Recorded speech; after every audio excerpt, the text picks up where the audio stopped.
Hello real estate investors, Sam Hack here for Rent to Retirement, and today we're going to run through the topic of the reverse 1031 exchange.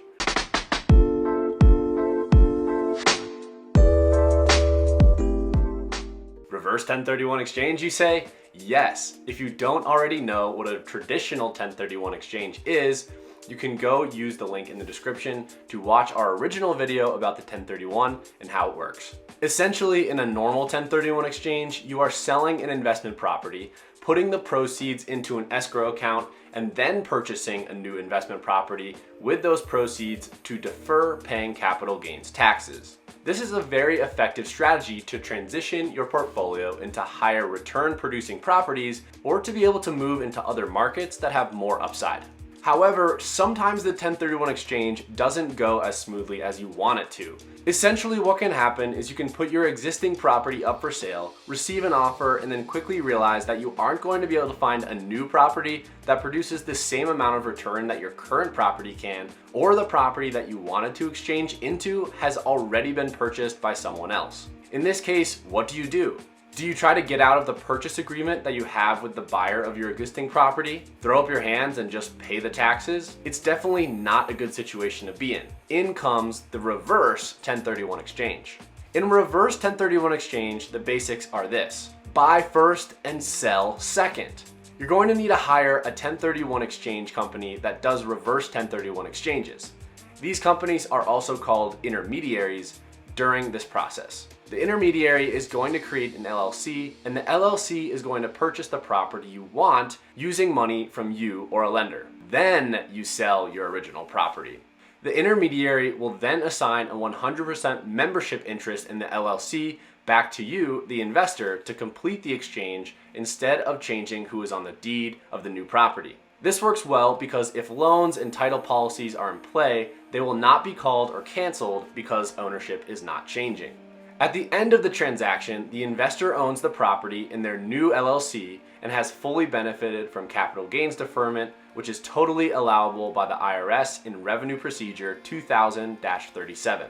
If a reverse 1031 exchange fails because you can't sell your original property, nothing bad happens because there is no tax consequence, because nothing was sold. Now you just are the proud owner of two properties. Let's do an example together to really make sure we understand this process. John owns a property in Idaho and wants to exchange it for a property in Wyoming to get a better return on investment and benefit from capital gains deferment. John will first want to identify the property in Wyoming that he wants to buy and put it under contract.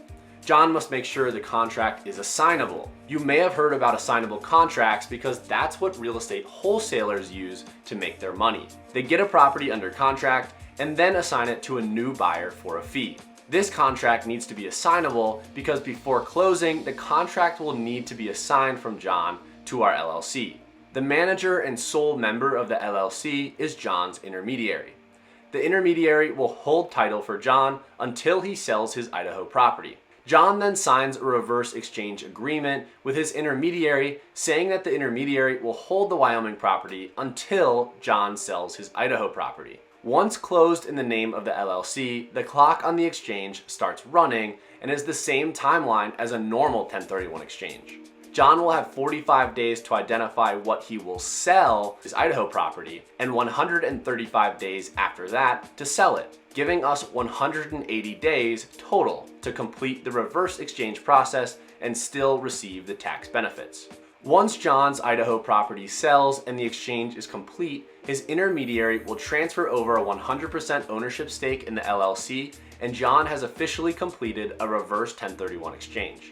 I know this process is complicated, and that's why you should leave the reverse 1031 exchange to the professionals. Make sure to hire a reputable intermediary to help you with this process and consult your tax professional. Reverse 1031 exchanges can also be expensive, often double the cost of a traditional 1031 exchange. So make sure to inquire about costs and shop around for intermediaries. You want to make sure that when everything nets out, you're actually coming out ahead. Thanks so much for watching. If you liked this video, give it a like and subscribe to our channel. You can also follow us on social media or me personally at Sam H Real Estate.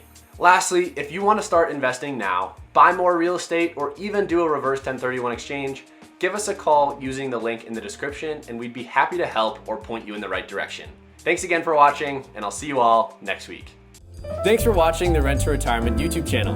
Check out some of our other videos, like this one, or this one here.